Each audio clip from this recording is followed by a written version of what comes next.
First, I'd like to introduce the first speaker. Rabbi Sholomo ben Levy was born in Queens, New York in 1964. He is the eldest son of Deborah Levy and late Rabbi Levy ben Levy. As a rabbi and as a scholar, he proudly continues the traditions of a long and distinguished line of black rabbis that extends back to the early part of the 20th century.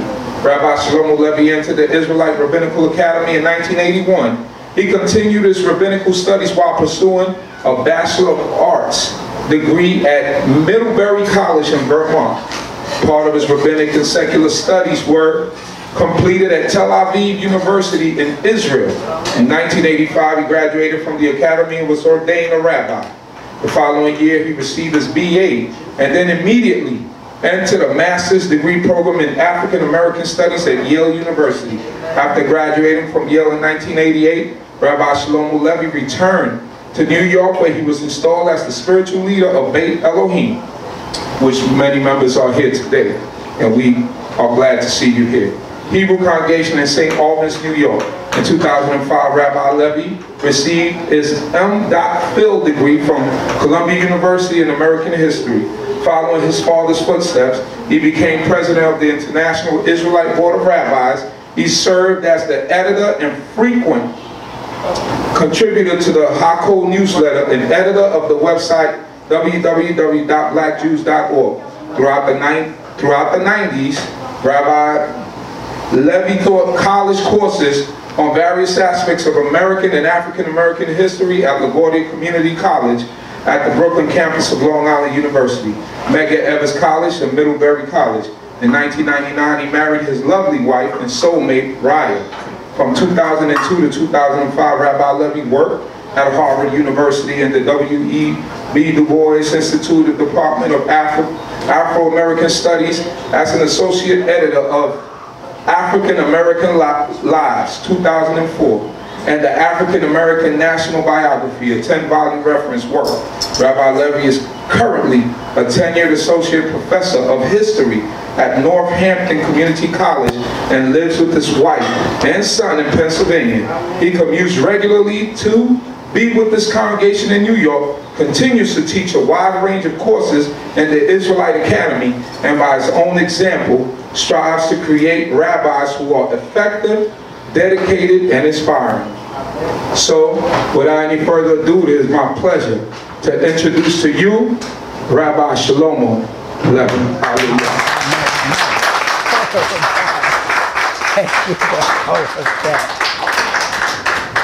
Oh, thank you for such a warm introduction. I do feel that I'm at home here with my brothers and sisters, and so I'm going to be a little informal in presenting information today about the origin of our people.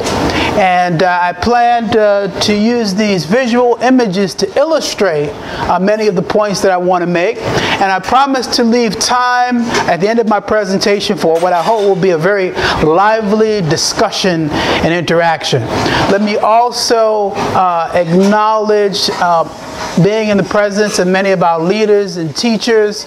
I honor all of you, all the mores, all the chiefs, all the rabbis, especially my colleague Rabbi Eliyahu Ben Yehuda, who's the president of our board, and my colleague, brother, mentor, Prince Rishadai, who is a walking encyclopedia in his own right.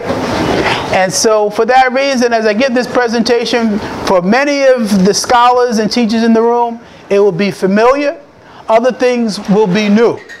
But let me say this about the origin of this presentation. The idea came to me while sitting in a movie theater in January of 2016. It happened to be a viewing of the upcoming Star Wars movie.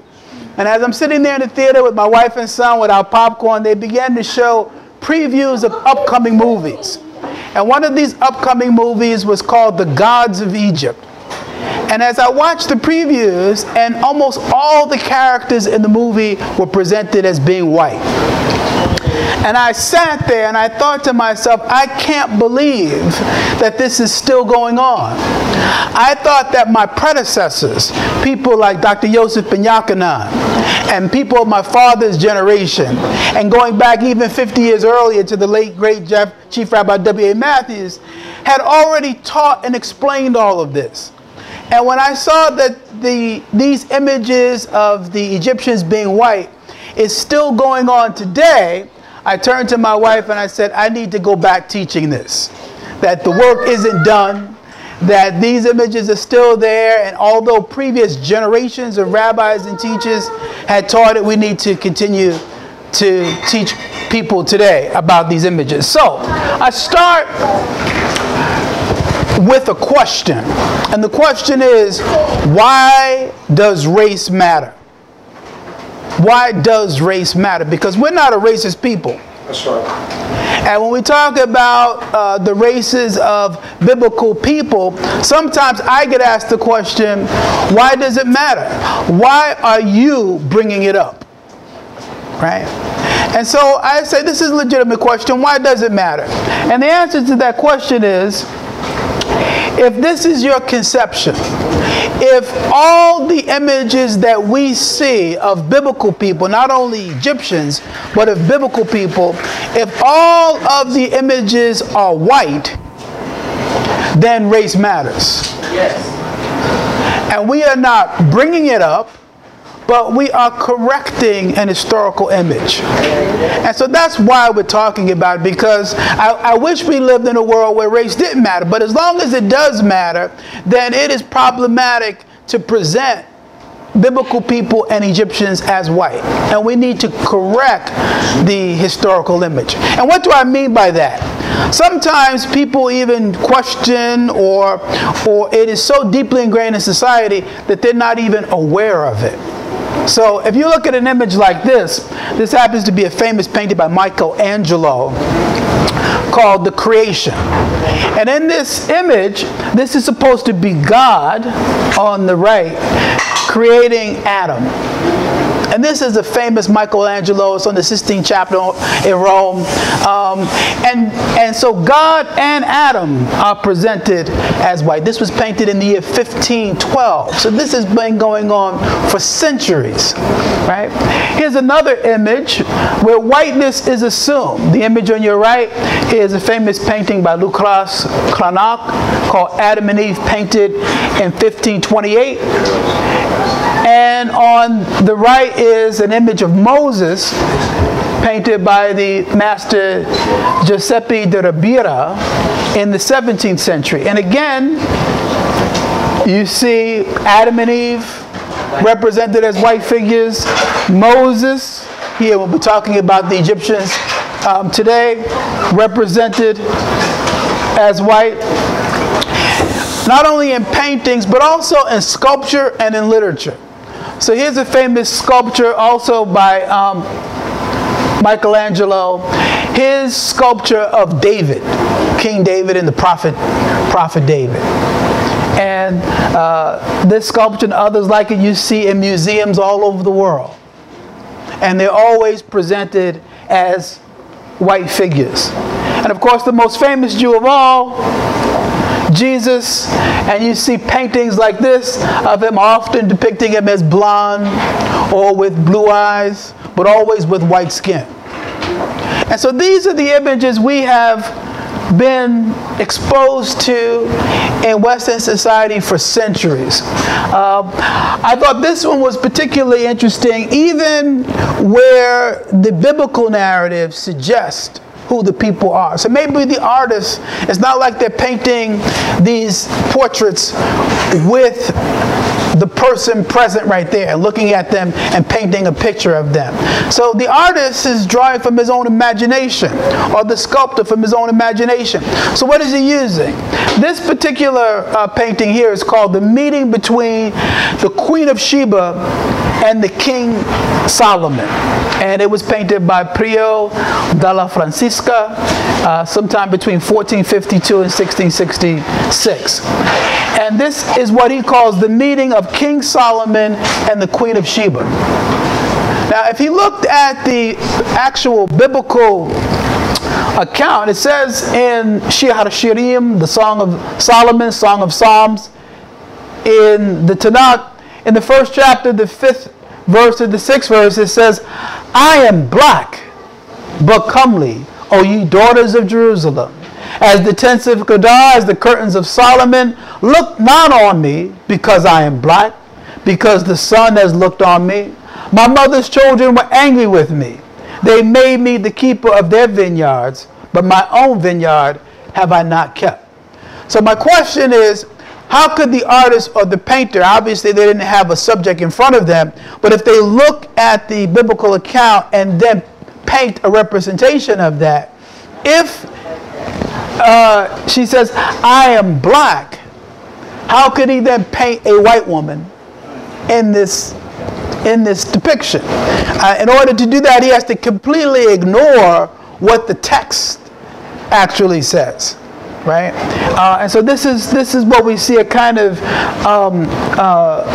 willful, not accidental, but a kind of willful desire to present subjects in ways other than logic and history and the text would suggest. This is continued, and what I'm doing briefly here is charting a pattern of evidence going back 500 years, and I'm going to continue this right up to the present year that we're in. So this started, you see it in painting, you see it in sculpture. Here, even in the age of movies and films, the most famous film made about the Exodus was produced in 1956 by Cecil B. DeMille, and it was called The Ten Commandments, with Charlton Heston as Moses. And in this 1956 film, which is still, shown every year and still very much around, all the Egyptians and the Israelites are presented as white figures, as you can see here.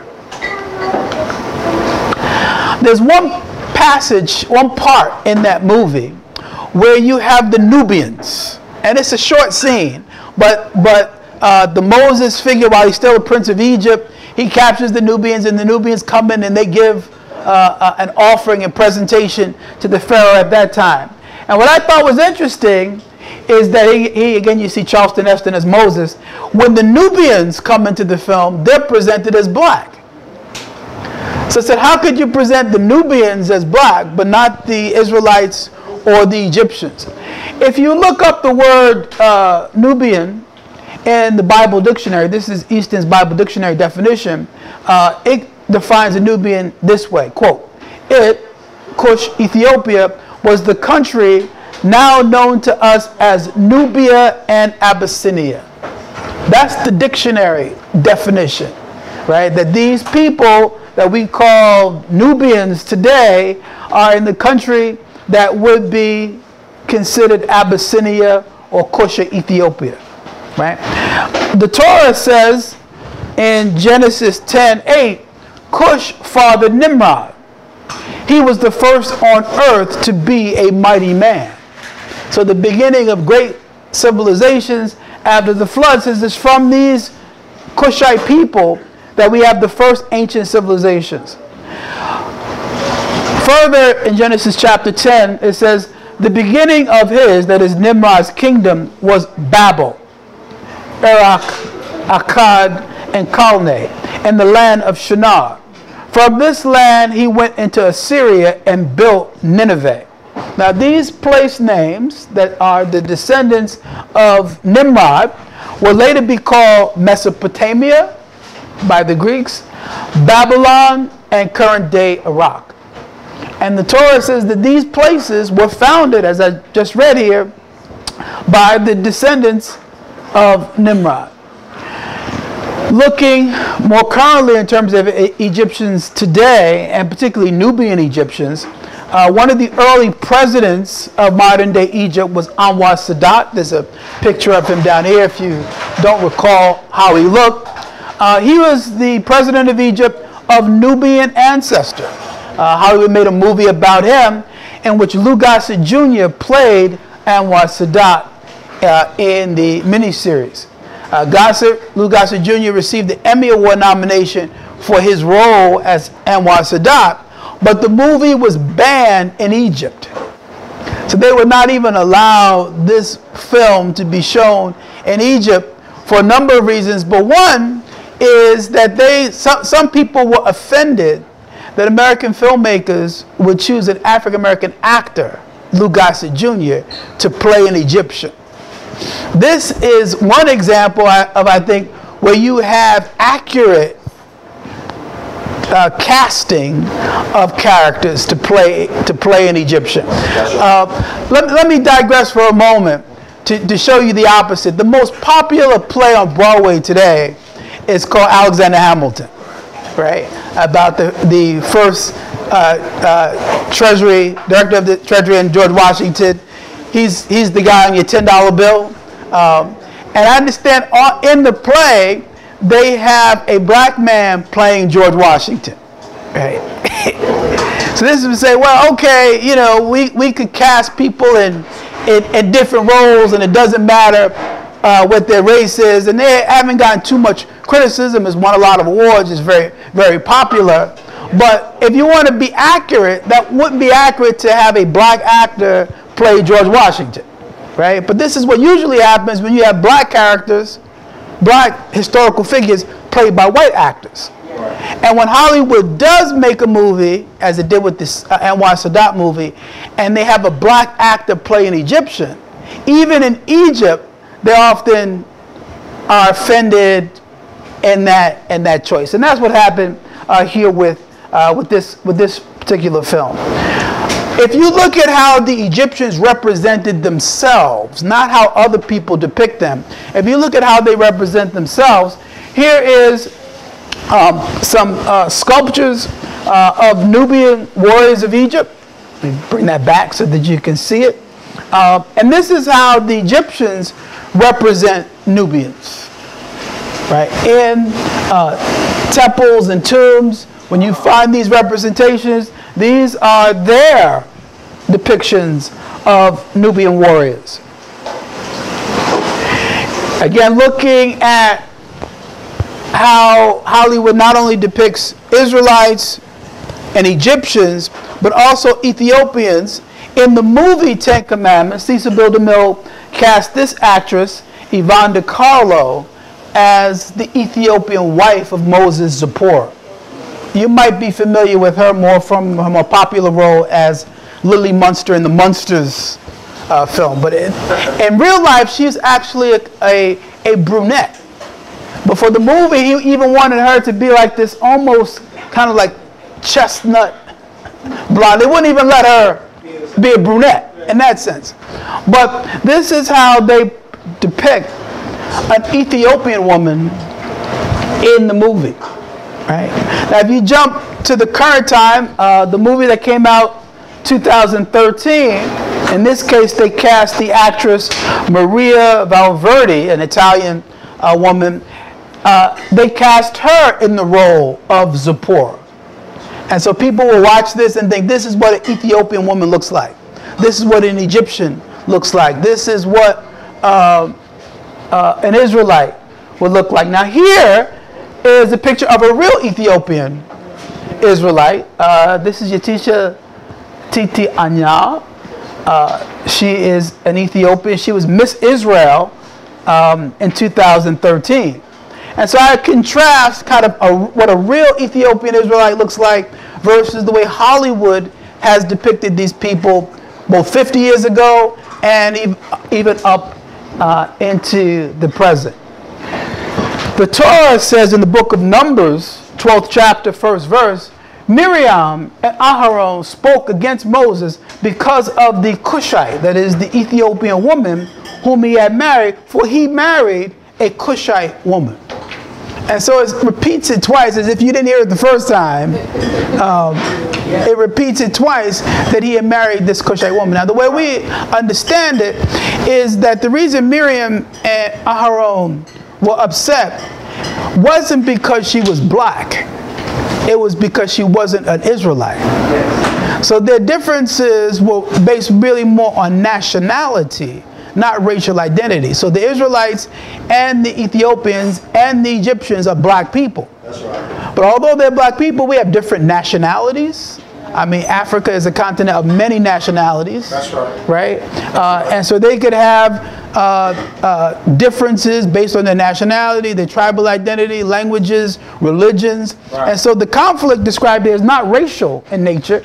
It is the fact that of all these Israelite women, that Moses married an Ethiopian woman. And that's what they were upset about. When you look at the words, the etymology of the words in the languages that they come from, in the Hebrew it says Cushite, not Ethiopian. Cush,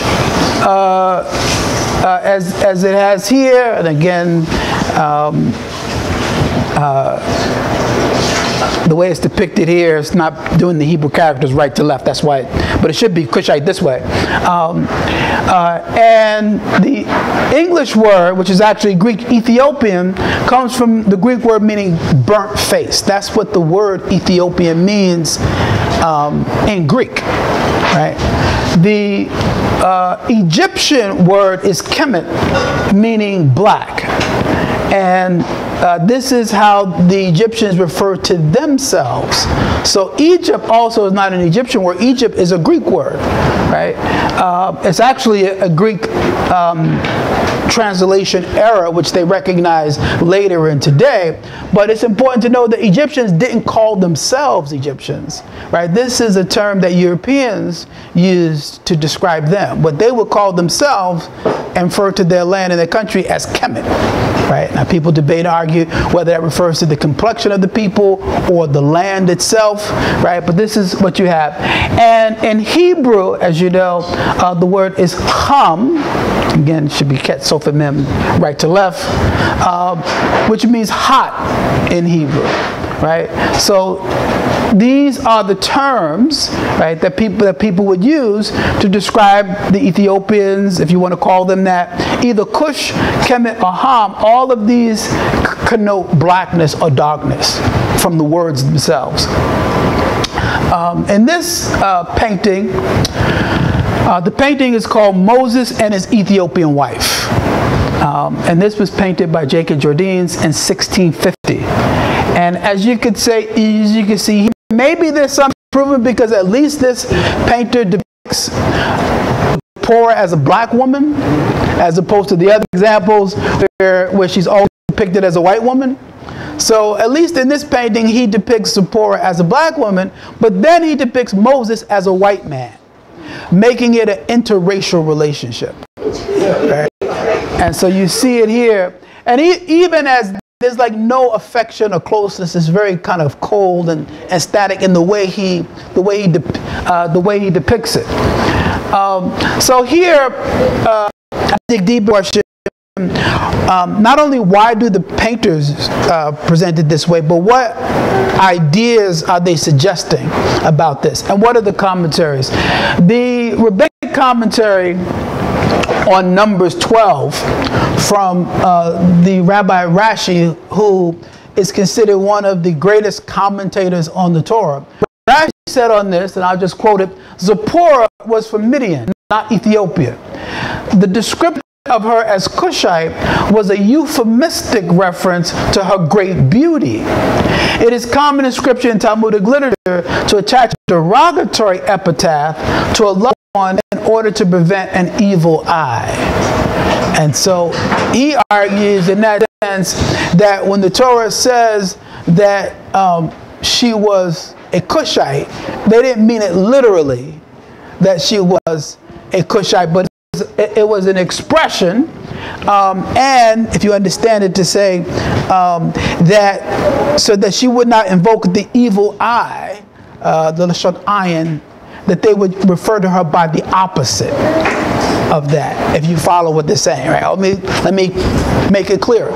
So when he says, it is common in scripture and Talmudic literature to attach a derogatory epithet to a loved one in order to prevent an evil eye. So if she's beautiful, you would refer to her as the opposite of that. right? This would be like, to further, if you believe this or follow this, this would be like saying, if you refer to somebody by the opposite of what they are. So if they're beautiful, you should say they're ugly, right? Or if you say that they are stupid, then you mean that they're smart. Right? That everything should have the opposite meaning. First of all, I've never seen any place else in Torah or Scripture where that's ever been done or used, right? Referring to something by its opposite, right? So he said, well, but this, he has to somehow explain what the Torah says. So it actually says this. So how can you interpret a different way? So this is why he's stretching it to come up with so that even though it says that she was an Ethiopian woman, I want you to not believe what it actually says. It actually means the opposite or something else. And so whatever we say here, we actually mean the opposite of what we have. I asked, why is it therefore derogatory to refer to someone as Cushite then? So he says, we use a derogatory term. Cushite is not inherently a derogatory term, or should not be. So even on that score to say, well, we use a derogatory term, in whose eyes is it derogatory? Right? Secondly, if black is ugly to Rashi, then what is beautiful? Right? So then it's implicitly suggesting, therefore, she is white. Right? And then lastly, why is it assumed that the marriage was interracial? Right? That both Moses and Zipporah can both be black. Right, which is the way we interpret the story. So we can discuss this more, but it shows something here. Now, this is problematic for those of Israelites like myself who are in the rabbinic tradition. Right, so we are Israelites, but we are rabbinic in our understanding, interpretation of teaching of Torah. So how do we interpret this, and how do we teach this in our academy, and how we discuss this as rabbis? And so the way I think of it is, when you're dealing with any scholar, you don't have to agree with everything they say or do. And among many scholars, and Rashi is brilliant on a lot of other points in interpreting and understanding Torah, but on this point, what we see is not his wisdom, but we see the influences of his European upbringing. So Rashi is a French rabbi. And what we hear is when he's studying Torah and he's interpreting it from a European perspective, on this case, anytime a race comes up, you hear his kind of racist attitudes and impressions. Now some people say, well, because he's racist on this point, should you reject everything he's ever written and said about Torah on any other aspect? Right? I said you have to look at each commentary, and if it makes sense, then you could accept it. If it doesn't make sense, you should reject it. Right? And this would be the same thing for every scholar, including myself. If you disagree with me on something, that's okay, right? But if there are other things of value, then you should accept that. So this is why I say Rashi is somewhat problematic. Now, if you look at again how Semitic people were depicted in Egyptian or Kemetic paintings, and this might go to the point of those who argue, is there any evidence that the Exodus actually took place as the Torah describes? Well, one piece of evidence that's often cited is this painting from the tomb of Rakhmir in the 15th century BCE. And this purports to show Semitic people at work in Egypt. So, and by the way, the text that I got this from is called the Archaeological Haggadah, right? So this is an archaeologist trying to show proof that the Exodus actually took place. Now, he is a European archaeologist, and I find it very interesting that the only evidence, or the main piece of evidence that he comes up with to show that Israelites were in Egypt, is a wall painting of people who appear to be black. That's right. He said, this is proof, right? And the Egyptian painting says these were Semitic people working in Egypt. The Torah says that we lived in an area there, Ramses, and we were building the cities of Ramses, which is why they were making bricks out of the mud. Right? It doesn't say we were building the pyramids. Egypt was already a great civilization when Abraham arrived there as the first Hebrew. Right? And the pyramids weren't built out of bricks. Right? They're built out of stone. So in the area of Egypt that we were, pyramids mostly in Giza, the area of Egypt that we were in isn't where the pyramids are. So we're not claiming we built everything, right? But the things that we did build and what we were doing when Moses came, this is a painting that, wall painting that purports to represent Israelites at work. And I would say the people I see in this painting look like the people in this room. Right? I mean, that could be any of us in here working in Egypt. And this is what we have. When you look at, again, how Egyptians represent themselves and other people they came in contact with, this slide shows Egyptian representation of Libyans, of Nubians, of Asiatics, and of Egyptians, right? In terms of different shades and complexions. Now, I call this that there are different shades of black. Right? Even as I look in this room of black people, we're not all the same complexion. And there are all of these, I would say all of these people could be black. So you could from the darkest to the lightest and everything in between, right? That you have shades of black. And you have these natural varieties that are indigenous to the African continent. Now, what often happens in debates about Egypt is people want to create only one type of black people, and they want to particularly use the West African example. West African people, those are real black people, right? If you take people from North Africa, East Africa, certain parts of South Africa, those aren't the real black people, right? And I'm saying our definition and understanding of blackness has to be broader, right? If that would be like saying the only white people are people with blonde hair and blue eyes. And if you don't have blonde hair and blue eyes, then you're not really white, right? Well, that would be the same thing if you say the only black people who can count as black are the darkest possible complexion of blackness. Well, I'm saying that there's a variety. And this is a natural or indigenous variety that's indigenous meaning always been present on the African continent even before the arrival of Europeans. Right? So that is to say, obviously when Europeans arrive and you have interracial relationships, you have intermixing, that's going to have the impact of further lightening the population. But even before that, even without that, there are varieties. When you look around the African continent, you can tell not only differences in complexion, differences in height, differences in facial structure. Right? So Ethiopians are black people, right? Their facial features, even people in Africa can kind of recognize East African from Southern African, right? And other parts of Africa. So there's a natural variety, and I would say all of them constitute varieties of blackness. This is another one showing not only Libyan and Nubian and Syrian, but Susa Bedouin and Hittite. Right? And these Hittites become important as people Israel would both fight and intermarry with. And I would again say these are varieties of complexions, all of which could be considered black. The reason this is important is if you adopt this standard as blackness and then say everything else is white, right?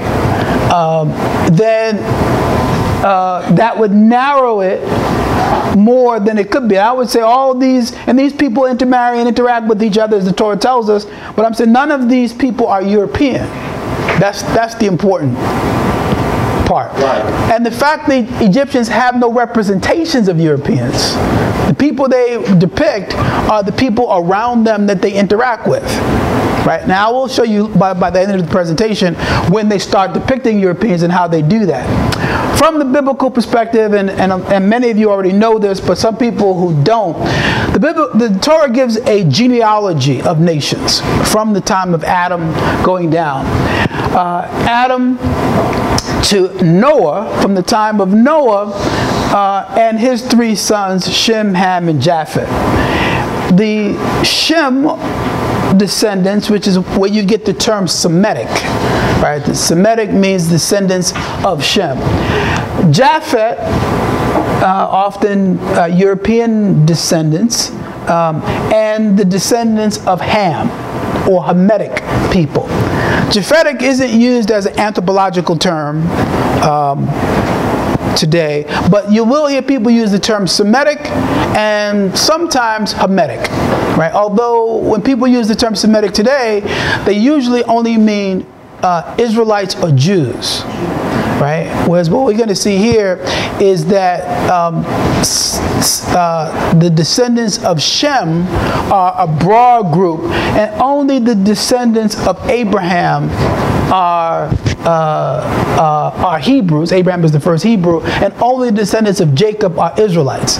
So not all Semitic people are Hebrews or Israelites, right? I mean, I don't want to jump over that point too quickly, right? I mean, I would argue that most Arab people are Semitic, right? But they're not Israelites, they're not Hebrews, but they are Semitic people, right? So really, if you only want to refer to Jews, you should say something like anti-Jewish instead of anti-Semitic. If you actually are anti-Semitic, meaning I'm against all Semitic people, right, then that would mean Arabs, Jews, all these Semitic people I'm opposed to, right? But if you're only against Jews, then you should say anti-Jewish, right? Because Semitic means a broader group. It's also a family of languages, Semitic languages. But when you look at that, this is what we have. Now, with Japheth, I just want to point out, when it talks about the descendants of Japheth, it says Japheth begot a son named Gomer, and Gomer begot a son named Ashkenaz. And so this becomes biblically and genealogically problematic for our white Jewish brothers who refer to themselves as Ashkenazi, right? And I've had conversations with rabbis where I talk about this to say, how could you call yourself Ashkenazi and still think of yourself as Semitic? Because you see where Ashkenaz falls on the family of nations. They are Japhetic people, not Semitic or Hamitic, right? So that's like in the wrong tree, right? What you do have here, though, under Hamitic people, Cush, which I said earlier, is Ethiopians. So Ethiopians are not Semitic. They are Hamitic people. The Torah refers to Egypt as Mitzrayim. I said the Egyptians refer to themselves as Kemet. Greeks call them Egyptians. In Hebrew, we call them Mitzrayim. They are also Hamitic people, right? And Canaan, the descendants, the Canaanite people, are also Hamitic people. Right? So if we looking at biblical definitions, these 3 groups, Semitic, Japhetic, and Hamitic. Now look what happens if you place these nations on a map of the world, of the ancient biblical world.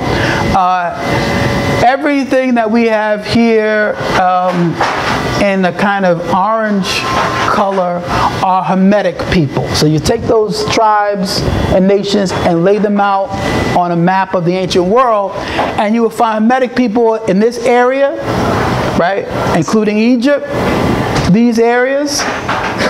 The Semitic people settling here, here, here, here, and Japhetic people being further north, right? And this is why people, if you want to argue that from a Noah's point of view, that the world is repopulated by one of the sons of Noah, Shem, Ham, and Japheth, and where did they settle? So the Japhetic people are mentioned in locations like this, right? This is where Ashkenaz is, right here. And I think in this map, yeah, this map shows it maybe a little clearer that the Black Sea is right here. And this is the area that the Romans refer to as Caucasian, right? The Caucasus and the Caucasus Mountains. So this is that area again, Ashkenaz, in this case, kind of green. The Hamitic people still in orange, and Japhetic people in this kind of blue, right? So these are the regions. Now, as I said, you do have a European influence in Egypt, but that comes much later in Egyptian history. In the 4th century, Alexander the Great would conquer Egypt. He was the Greek general. He said, I came, I saw, I conquered. And he would conquer Egypt in the 4th century. He would be followed by the Romans, Julius Caesar, and the Romans would follow. And the European influence on Egypt and the Middle East increased substantially from this point forward. So from the 4th century on, once the Greeks come as conquerors, and then they're followed by the Romans, from the 4th century on, you have a much stronger European influence on Egypt and the Middle East. Before the 4th century, they had very little impact in that part of the world. Right? After the 4th century, and I might say even up to the present, the European influence is further. And so if you look at this mummy's mask from the 1st century AD, BC, 1st century AD, you could see that this mummy's mask looks very European in origin.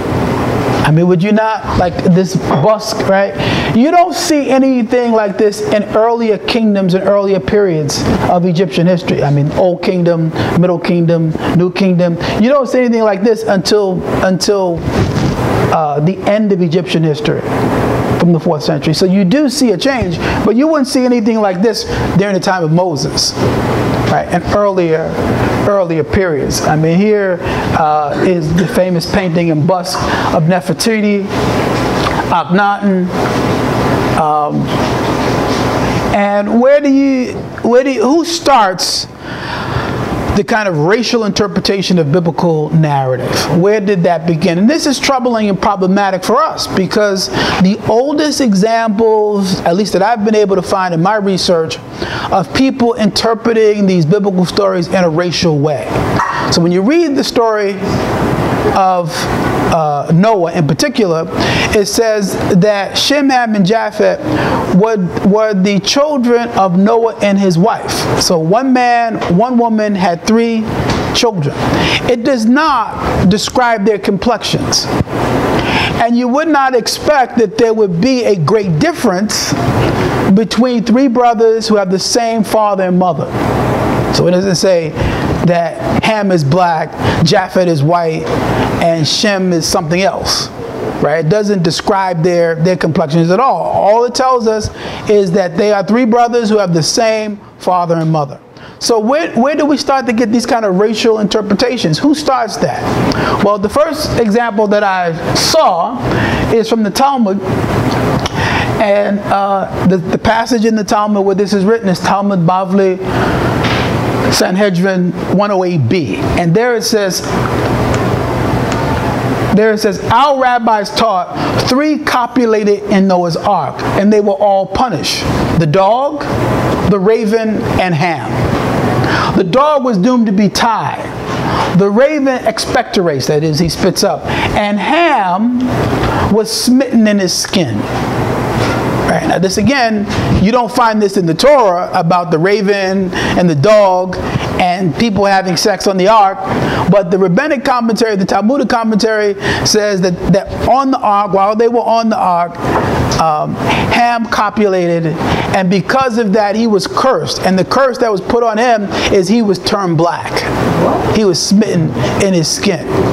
So this is the first and oldest example, and it's in the Talmud, of interpreting the biblical story where there's no racial description. And the assumption, what that also means, to say that he was turned black would mean what? That they were white and then he had to be turned black, right? But this is what the Talmud says. Furthermore, again, looking at Talmudic commentary, and this is why, you know, we as rabbis, unless you look at these writings and this literature, people wouldn't know about it. Right? If they're just looking at it from a Christian perspective, they don't study Talmud, they don't look at these histories. When we study Torah, we look at the Torah, we read what the Torah says first, and then we look at what people have said, what scholars from Rashi and the Talmud have written about it. And so as we study the book of Genesis, when we get to the passage in Genesis 12, chapter verse 11, I'm going to be brief here for the other speakers to come up. So I'll summarize what Genesis 12 talks about. This is Abraham's first visit to Egypt, right? And while Abraham is on his way to Egypt, he tells his wife, Sarah, when we get to Egypt, tell the people there that you are my sister and not my wife. Say that you're my sister and not my wife. So what do the rabbinic commentaries, what do they say about that passage? And this is what it says. Again, this is Rashi. Long have I known that you, Sarah, are beautiful. And now we are coming among those who are black. In Hebrew it says shakurim. And ugly, mekorim. Brothers of the black, Kushim, Ethiopian, who are unaccustomed to seeing a beautiful woman. So this is, you know, what the commentary says. Now again, I have to translate the Hebrew because some commentaries they use two different words for black, in other words, right? So it says, long have I known that you, Sarah, are beautiful, and now we are coming among those who are black. Shakur is a color. So Lavan is white, Kakum is brown, Shakur is black. So it says, now we are coming among the blacks, right, who are ugly, the brothers of the blacks again, but it doesn't use the same. In English, it uses black. But here, instead of saying shakur, it says kushim. Right? Again, if you look at it in English, they use the same word. But in Hebrew, one place it says shakur, and the other place it says kushim. So it says these Egyptians, they are black, shakur. They are brothers of the kushim, of the Ethiopians, who are unaccustomed to seeing a beautiful woman. So the implication is that Abraham and Sarah are white. They're about to go into Egypt, and he tells her, when we get there, these black people have never seen a white woman, or when they see a white woman, they're going to want to kill me to take you. So therefore tell them that you are my sister and not my wife. And this is why they say he says that, because of a racial difference, right? Now, this is problematic historically and in the text, because although we have these three branches, for the rest of the Torah, there is intermarriage between Hamitic and Semitic people. So they don't remain distinct groups. Even if you say Shem, Ham, and Japheth, three different brothers, and they settled in different places, just examples of the intermarriage. Abraham has children with Hagar, who is an Egyptian. Jacob, who's the father of Israel and the father of all the tribes, are descendants of Jacob. All of his sons marry Hamitic women. All of them, right? So Joseph marries an Egyptian, Asenat, and the other 11 marry Canaanite women. So the merger of Shem and Ham occurs early in the Torah. I mean, in Genesis, even if you say, well, they start out three separate groups, there's so much intermarriage and intermingling between these two. Joseph, of course, marries a Hamitic woman. Moses marries a Hamitic woman. The 70 Israelites who enter Egypt, that's how the book of Exodus begins, and that's in Hebrew it's called Shemot is the name of the book, because it says these are the names of the people who enter Egypt. So those 70 people enter Egypt, and 340 years later, over 1 million Israelites emerge who were all born in Africa and leave with Moses. right? So Ruth, of course, the matriarch of David and Solomon. So there's all this example of the intermarriage and intermingling of Hamitic and Semitic people.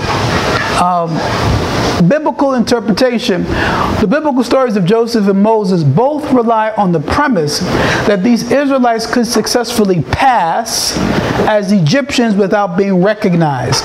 Therefore, the authors and ancient readers of these texts operate from the knowledge that Israelites and Egyptians were indistinguishable. Now, let me just make this point for you. Among many of my colleagues in academia, even biblical scholars, many of them are in effect atheists. They don't believe in God. And they don't believe the Bible is literal history. Right? So they study it and even teach it as literature, and how do you understand it, just as text. Right? Now, there's a certain way that you read a book. Right, in terms of how do you properly understand and read a book, whether you're talking about the Bible or Moby Dick or studying any aspect of literature. And so in the biblical stories, the stories operate on a certain logic that you have to believe in order to understand the story. We're talking about biblical stories or, you know, a common novel. And so in the biblical story, whether you believe it's literal or not, whether you believe it happened or not, in order for the story to make sense, you must believe that you cannot distinguish between an Israelite and an Egyptian. So the story of Joseph would not make sense if the people could look at Joseph and know that he is an Israelite. For him to pass as an Egyptian, passing meaning you could live in Egypt and people could not look at you and know that you were an Israelite.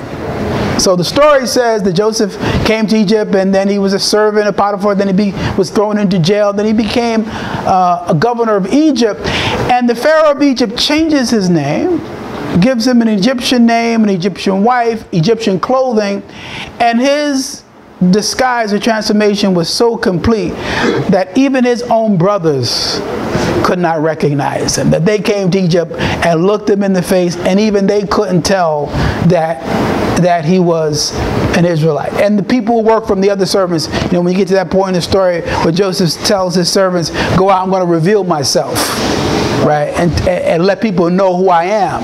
And I'm sure people were shocked. But he maintains this charade, right? It says, because Egyptians don't eat with Hebrews. So when his brothers come, he can't even eat with them. Right? And then he says, now I'm going to come out and reveal who I am. Similarly, in the story of Moses, whether you believe it's literally or not, the logic that you have to accept, right, is that Moses as an Israelite could be raised as an Egyptian and nobody would know. Right? So he lives 40 years as a prince of Egypt, and then he comes out as an Israelite and he has to flee for 40 years, and then he comes back to bring the children of Israel out. So, in other words, if you believe what Rashi says, that the Egyptians were black and ugly people related to the Ethiopians and the Israelites were white, then how could he pass as an Egyptian? Right? Everybody would say, there's the white guy. Right. And he could not pass as the black ugly people. Right? So you could only pass. Now, if there's no real racial difference between an Egyptian and an Ethiopian, then you could pass for an Israelite. Israelite could pass for Egyptian. Just change your clothes, right, and nobody would know who you are. That's right. So the logic is that whether you believe it's literal or not, in order for the story to make sense, that you can't distinguish one from another. And this is how he's able to perpetrate this disguise for so long without being found out, because you couldn't just look at him and see that he's not an Egyptian. Right? So I think this is kind of logic, using logic, I've used archaeological evidence, photographs, but then the power of logic in terms of how do you understand a story. If you replace racial identity, then the story doesn't make sense. Right? It's like, well, how could he pass? Of course they would know that he's an Israelite because he's white. Right? So the whole story doesn't make sense, even just from a kind of literary point of view. Now I'm going to end with some thought exercises as I would do in a classroom. I know it's not a class and you're not going to be tested on this afterwards, but just some thought exercises. Okay. First, what distinguishes white from black? What is the legal definition or cultural definition? And I have several examples of countries, particularly the United States, Nazi Germany, and South Africa under apartheid, where they had legal definitions. So it's not just left up to impression or your attitude or your opinion. There are legal definitions of black and white if we look at those. And cultural norms that we have. So what are the legal definitions? In the United States, Nazi Germany, and South Africa, in all of these cases, whiteness is associated with racial purity. Therefore, any admixture with groups that are not Caucasian excludes that group or person from the white category. So white and black are not just two different races. White is considered an exclusive, privileged, and pure group. Any admixture with any other race excludes you from the white category. Black is inclusive, right? So it's not narrow. That's why I said earlier, we don't want to just have the darkest complexion of black and that's the only true black, right? The black category is very broad. It doesn't imply that it's pure, right? So white is pure, is exclusive, is narrow. Any blackness will get you thrown out of the white category, right? This is called the one-drop rule. The one-drop rule. This is the oldest kind of colonial law. When Africans were first brought to the United States in 1619, the one-drop rule goes into effect, which makes anyone with any amount of indigenous African ancestry black, regardless of how light their skin may be. Now, why is that? When slavery is instituted in the United States, only black people can be slaves. And so it's created as a race-based system, which wasn't always the case, particularly in Europe. So Europeans had slaves. I mean, the Greeks had slaves. The Romans had slaves. They were white, their slaves were white. The word slave, if you're interested in terms of tracing the etymology of that word, the word slave derives from the European word Slavic or Slavic people. And so they referred to Europeans as slaves long before they started enslaving Africans in the 1400s, right? When we start bringing, so they started referring to them. So Europeans had enslaved each other, right, for a long period of time. But when slavery is reintroduced in North America, it's decided only black people can be slaves. So what happens when you have interracial relationships that produce children, which happen immediately as soon as black people are brought over? So the question becomes, can this child who is biracial be enslaved or not? And so the one-drop rule says if that child has any African ancestry, that child is a slave. Right? Not kind of like, let's have a continuum, let's see how light he is, right? But any African ancestry will make you a slave. How does this work in practice, though, and the way people actually interact with each other? So the second thought exercise is the man on the street test. Not the lawyer in a courtroom test, but the man on the street. How does an average person, say, look at a person and determine race? So if you were a bus driver, how would a white bus driver in Alabama judge the race of this passenger in 1954? He's not a lawyer. He's the bus driver, people getting on the bus, and he's making split-second decisions about who's black, who's white, who's black, who's white, who's black, who's white. If you saw this person, this happens to be Rosa Parks, right? If she gets on the bus, you take one look at her, black or white? Right? He took one look at her and said, back of the bus. Right? Now, she obviously has some European ancestry, right? But she has enough African for him to say, back of the bus. Right? And this would be true of, and again, this is why it says it doesn't matter how light or how dark you are. If you have enough African or black to be recognized as black, then there is no difference, and it would be back of the bus, right?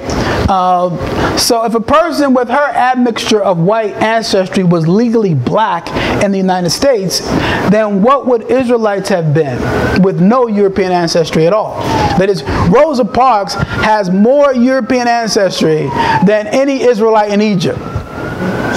Probably getting her European ancestry from slavery and interracial relationships between European men and African women, right? There were no Europeans in Africa at the time of the Exodus, so she has more European ancestry than they ever could have had. So again, using this logical explanation, if Moses were to get on the bus, what would the bus driver say? If Miriam would get on the bus, if Ruth were to get on the bus, Abraham were to get on the bus, he would just look at them in 1 second, right? Detecting any African ancestry made you black, right? And then in terms of airport security, technically, since 1944, Arabs are considered Caucasian, right? So this is why I said a cultural definition. Let's put the legal definition aside. If you the airport security test, Arabs have been legally white since 1944. However, in practice, people who look like this considered white when passing through airport security or merely walking down the street. Right. So legally, say they're white. In practice, cultural practice, they're not considered white. And in fact, there are efforts to create a new category called Middle Eastern. Right?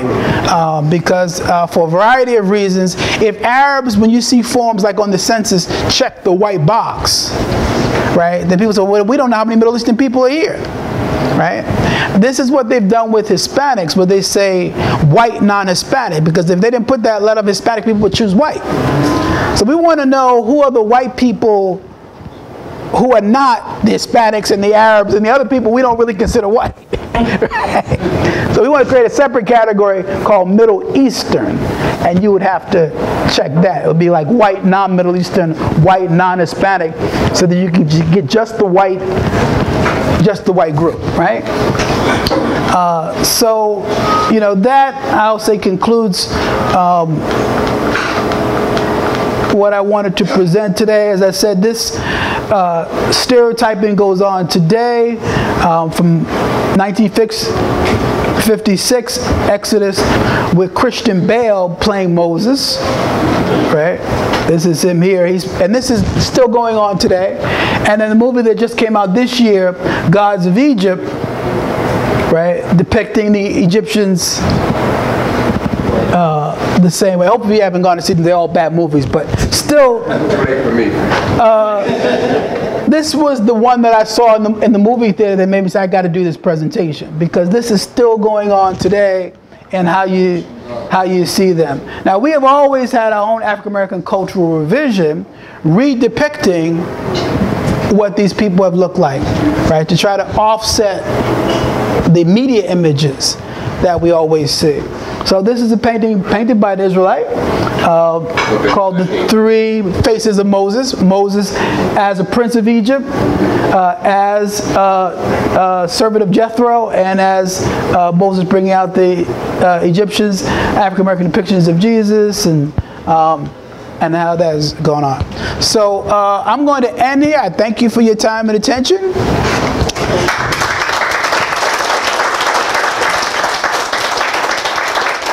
And Benjamin can tell me, should I take questions here or wait until the end after all the speakers have presented?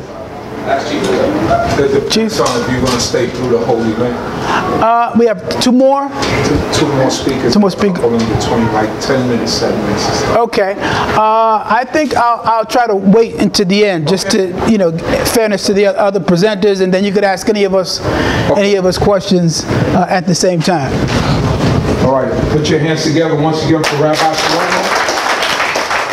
Great presentation, Rabbi. We appreciate it.